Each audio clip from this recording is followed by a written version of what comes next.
In this video, we're going to show you how easy it is to set up a reservation business in Skywa. We're going to be working on the integrated health and wellness business.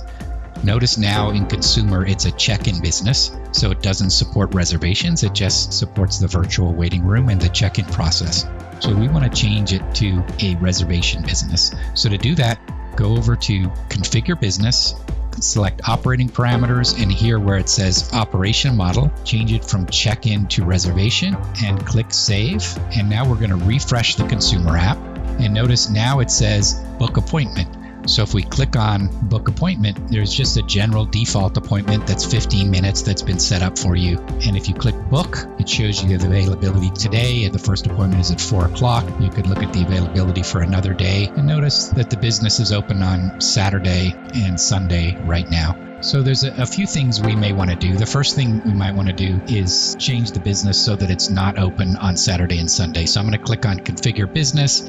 And I'm going to go here to shifts. Notice there's one default shift that got set up for me automatically from 9 to 5, 7 days a week. So I'm just going to take off Saturday and Sunday, go down to the bottom and click Save. And now I'm going to try to book an appointment. Again, it's a general appointment, and I'm going to look at Saturday and Sunday. So notice there's no availability now on those days.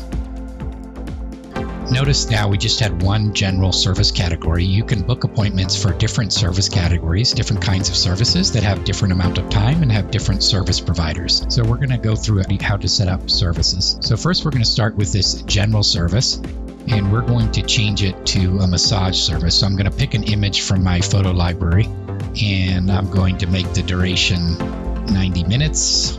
I'm going to say Dr. Cho is the provider of that service, and I'm going to change the name of it to Deep Tissue Massage. And I'm going to click Save. And now I want to add another appointment type. And this time I'm going to add an acupuncture appointment. So we're going to call it acupuncture. And let's say the duration of this one is 30 minutes. And we're going to say that can be provided by either Dr. Cho or Dr. Smith. And we'll click Save there. And the last appointment type I want to set up is for a chiropractor. So I'm going to select this picture here. I'm going to call it a chiropractor. I'm going to make it 60 minutes. And again, I'll just say for now that Dr. Cho is the only provider of that kind of a service. And I'm going to click Save. And now, if I go over here to Book Appointments, notice there's 3 appointment types: a deep tissue massage, acupuncture, a chiropractor. And I could click Book. Notice there's no appointments today because the appointments are 90 minutes long, and so there's not time today for an appointment. But if I look on Wednesday, you can see the appointment slots for 90 minutes each. Or similarly, if you wanted to book a chiropractor appointment, you can see there's one slot today from 4 to 5 and the other slots the other days. So that's really all there is to it.